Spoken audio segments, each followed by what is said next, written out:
بسم الله الرحمن الرحيم إن الحمد لله نحمده ونصلي على رسوله الكريم أما بعد سورة الحج آیت نمبر 7 وَأَنَّ السَّاعَةَ آتِيَةٌ لَا رَيْبَ فِيهَا وَأَنَّ اللَّهَ يَبْعَثُ مَنْ فِي الْقُبُورِ قیامت قطعاً آنے والی ہے جس میں کوئی شک نہیں اور کوئی شبہ نہیں، اور یقیناً اللہ تعالیٰ قبر والوں کو دوبارہ زندہ فرمائے گا۔ وَمِنَ النَّاسِ مَن يُجَادِلُ فِي اللَّهِ بِغَيْرِ عِلْمٍ وَلَا هُدًى وَلَا كِتَابٍ مُنِيرٍ، یہ مشرکین مکہ کا جو جواب ہے جو آپ سے نبی صلی اللہ علیہ وسلم سے بحث کرتے تھے کہ قیامت نہیں ہوگی اور ہم کیا خبروں سے پھر اٹھائے جائیں گے، تو اللہ تعالیٰ فرماتے ہیں وَمِنَ النَّاسِ مَن يُجَادِلُ فِي اللَّهِ بِغَيْرِ عِلْمٍ، بعض لوگ ایسے ہیں جو نبی صلی اللہ علیہ وسلم سے جدال کرتے ہیں، جھگڑا کرتے ہیں بغیر کسی علم کے۔ بعض لوگ اللہ کے بارے میں بغیر علم کے اور بغیر ہدایت کے اور بغیر روشن کتاب کے جھگڑتے ہیں۔ تو یہ بات تمام دنیا میں جتنے بھی لوگ جہال جو اپنے شرک اور کفر کے مذہب پر قائم ہیں اور جدال کرتے ہیں ان پر صادق آتی ہے، اور ان کے لیے اللہ تعالیٰ فرماتے ہیں اور آج بھی یہاں پر ہمارے پاس مسلمانوں میں نام نہاد جو شرک اور کفر اور جو ہے بدعت و خرافات میں مبتلا ہیں، انہی کے لیے بھی اللہ تعالیٰ فرماتے ہیں کہ بغیر کسی علم کے وہ بحث کرتے ہیں، جدال کرتے ہیں۔ ثاني عطفه ليضل عن سبيل الله له في الدنيا خزي ونذيقه يوم القيامة عذاب الحريق، اپنی کروٹ موڑنے والا بن کر اس لیے کہ اللہ کی راہ سے بہکا دے، اسے دنیا میں بھی رسوائی ہوگی اور قیامت کے دن بھی ہم اسے جہنم سے جلنے کا عذاب چکھائیں گے۔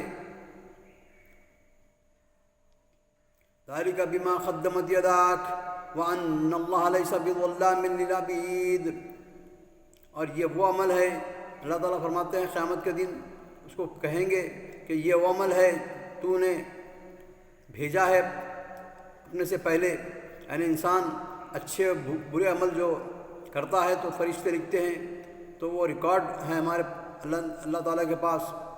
اللہ تعالیٰ فرماتے ہیں ذَلِكَ بِمَا قَدَّمَتْ يَدَاكَ، یہی عمل تیرے ہاتھوں نے کر بھیجا ہے ہمارے پاس۔ وَأَنَّ اللَّهَ لَيْسَ بِظَلَّامٍ لِّلْعَبِيدِ، اور اللہ تعالیٰ اپنے بندوں کے لیے ظلم کرنے والے نہیں۔ یہ ان اعمال کی وجہ سے جو تیرے ہاتھوں نے آگے بھیج رکھے تھے، یقین مانو کہ اللہ اپنے بندوں پر ظلم کرنے والا نہیں ہے۔ وَمِنَ النَّاسِ مَن يَعْبُدُ عَلَى حَرْفٍ فَإِنْ أَصَابَهُ خَيْرٌ اطْمَأَنَّ بِهِ وَإِنْ أَصَابَتْهُ فتنة انقلب على وجهه خسر الدنيا والآخرة ذلك هو الخسران المبين۔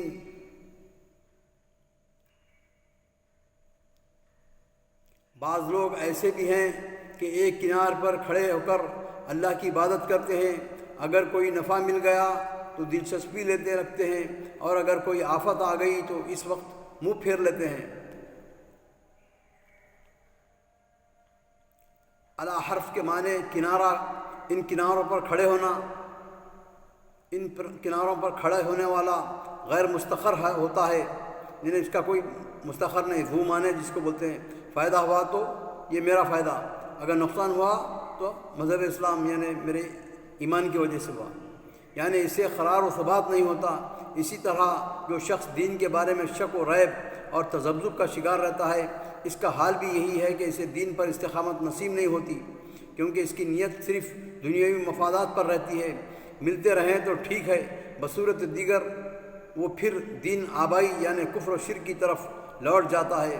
اس کے برعکس جو سچے مسلمان ہوتے ہیں، ایمان و یقین سے سرشار ہوتے ہیں، اور عسر و یسر یعنی تنگی اور خوشحالی کو دیکھنے کے بغیر دین پر قائم رہتے ہیں، نعمتوں سے بہرور ہوتے ہیں تو شکر ادا کرتے ہیں، اور تکلیفوں سے دوچار ہوتے ہیں تو صبر کرتے ہیں، جیسا کہ نبی صلی اللہ علیہ وسلم نے فرمایا امر المؤمن عجیب اذا اصابته ضراء فصبر وَإِذَا أَصَابَتْهُ سَرَّاءٌ فَشَكَرَ۔ تو مومن کے دونوں امر یعنی دونوں چیزیں مومن کا دونوں چیزوں سے جب سابقہ پڑتا ہے تو وہ دونوں بھی جو ہے دونوں پر بھی صابر و شاکر اور خوش و خرم رہتا ہے۔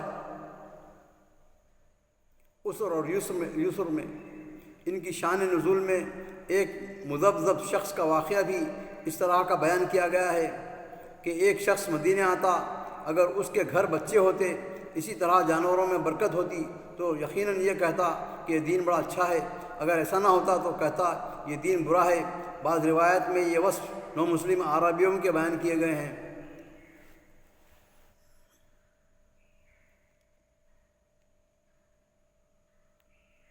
يدعو من دون الله ما لا يضره وما لا ينفعه يدعو من دون الله ما لا يضره وما لا ينفعه ذلك هو الضلال البعيد۔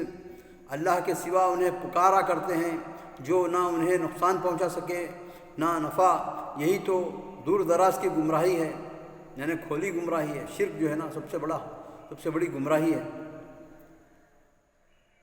يدعو لمن ضره اقرب لنفعه لبئس المولى ولبئس العشير۔ اسے پکارتے ہیں جس کا نقصان اس کے نفع سے زیادہ قریب ہے۔ یقیناً برے والی ہیں اور برے ساتھی ہیں۔ یقیناً اس کے ساتھ اللہ تعالیٰ فرماتے ہیں کہ جو مشرکین کے الہ وغیرہ جو ہیں برے والی ہیں۔ لبئس المولا، یہ مولا یعنی ان کے دوست، لبئس المولا و لبئس العشیر، اور یقیناً وہ برے والی اور برے ساتھی ہیں۔ بعض مفسرین کے نزدیک یدعو یقول کے معنی میں ہے، یعنی غیر اللہ کے پجاری، غیر اللہ کی عبادت کرنے والے قیامت والے دن کہیں گے کہ جس کا نقصان ان کے نفع سے قریب تر ہے، وہ والی اور ساتھی یقیناً برا ہے۔ یعنی اپنے معبودوں کے بارے میں یہ کہے گا کہ وہاں ان کی امیدوں کے محل گر جائیں گے، اور یہ معبود جن کی بابت اس کا خیال تھا کہ وہ اللہ کے عذاب سے اسے بچائیں گے، اس کی شفاعت کریں گے، وہاں خود وہ بھی معبود بھی ان کے ساتھ ہی جہنم کا ایندھن بنے ہوئے ہوں گے۔ مولا کے معنی ولی اور مددگار، اور عشیر کے معنی ہم نشین، ساتھی اور خرابتدار کے ہیں۔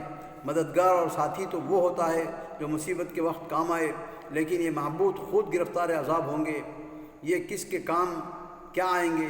اس لیے انہیں برا ولی اور برا ساتھی کہا گیا ہے۔ ان کی عبادت ضرر ہی ضرر ہے، نفع کا تو ان میں کوئی حصہ ہی نہیں۔ پھر یہ جو کہا گیا کہ ان کا نقصان ان کا نفع سے قریب تر ہے، تو ایسے ہی جیسے دوسرے مقام پر فرمایا گیا وَإِنَّا أَوْ إِيَّاكُمْ لَعَلَىٰ هُدًى أَوْ فِي ضَلَالٍ مُّبِينٍ۔ بے شک ہم اللہ کے ماننے والے یا تم اس کا انکار کرنے والے ہدایت پر ہیں یا کھلی گمراہی میں۔ ظاہر بات ہے کہ ہدایت پر وہی ہیں جو اللہ کو ماننے والے ہیں۔ ان اللہ يدخل الذین آمنوا وعملوا الصالحات جنات تجری من تحتها الانہار ان اللہ یفعل ما یرید۔ بے شک اللہ تعالیٰ داخل کریں گے جو لوگ ایمان لائے اور اعمال صالحہ کیا، جنات میں داخل کریں گے، باغوں میں، بڑے بڑے باغوں میں داخل کریں گے۔ تجری من تحتها الانہار، ان جھاڑوں کے نیچے نہریں بہتی ہوں گی۔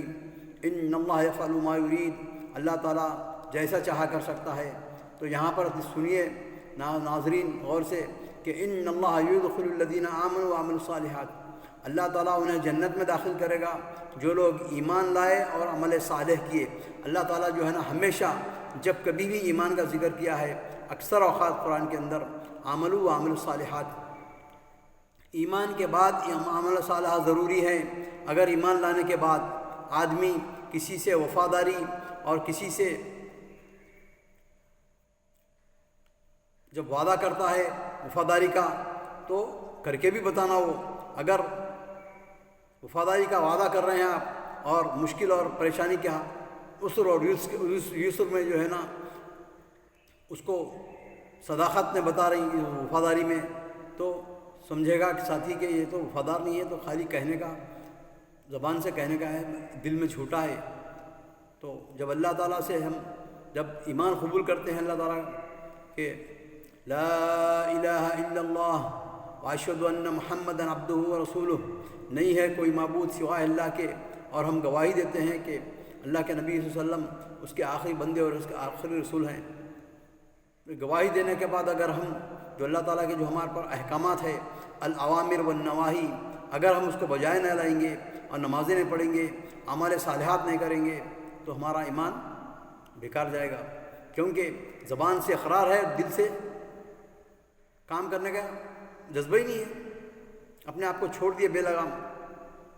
تو یہ نصیحت میرے ان مسلمانوں کے لیے ہے جو ایمان تو لائے ہیں، پیدائشی گھر میں، مسلمان گھر میں تو پیدا ہو گئے ہیں، لیکن اپنے آپ کو بے مہار چھوڑ دیے ہیں، نمازوں کی پابندی نہیں، اعمال صالحہ نہیں، بر نہیں، اچھے کام نہیں، تو پھر کیسے جنت میں جائیں گے؟ وہ زبان سے اقرار کرنے کے بعد جنت؟ اللہ تعالیٰ فرماتے ہیں ہر جگہ، اکثر جگہوں پر، ان اللہ یدخل الذین آمنوا وعملوا الصالحات، اللہ انہیں جنت میں داخل کرے گا جو ایمان لانے کے بعد ہمارے صالحہ کرتے رہے۔ ان اللہ یفعل ما یرید، اللہ تعالیٰ جو چاہے کر سکتے ہیں، ان کے اختیار میں ہے تمام چیز۔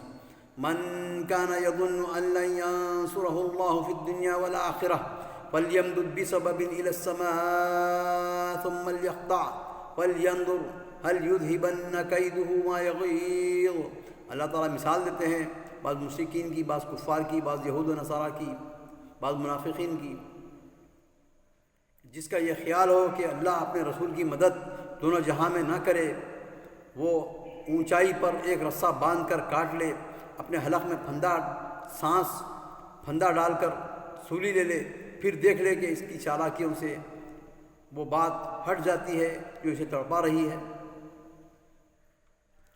اس کے ایک معنی تو یہ ہے کہ ایک شخص جو یہ چاہتا ہے کہ اللہ تعالیٰ اپنے پیغمبر کی مدد نہ کرے کیونکہ اس کے غلبہ و فتح سے اسے تکلیف ہوتی ہے، تو وہ اپنے گھر کی چھت پر رسی لٹکا کر اور اپنے گلے میں اس کا پھندا لے کر رسی کو کاٹ ڈالے، یعنی اپنا گلا گھونٹ لے، شاید یہ خودکشی اسے غیظ و غضب سے بچا لے جو محمد صلی اللہ علیہ وسلم کے بڑھتے ہوئے اثر و نفوذ کو دیکھ کر اپنے دل میں پاتا ہے۔ اس صورت میں السماء سے مراد گھر کی چھت ہوگی۔ دوسرے معنی ہیں کہ وہ ایک رسہ لے کر آسمان پر چڑھ جائے اور آسمان سے جو وحی یا مدد آتی ہے اس کا سلسلہ وار ختم کر دے، اگر وہ کر سکتا ہے، اور دیکھے کہ کیا اس کے بعد اس کا کلیجہ ٹھنڈا ہو گیا۔ امام ابن کثیر نے اسی موقف کو اختیار کیا ہے، اور اس سیاق سے یہی دوسرا مفہوم زیادہ قریب لگتا ہے۔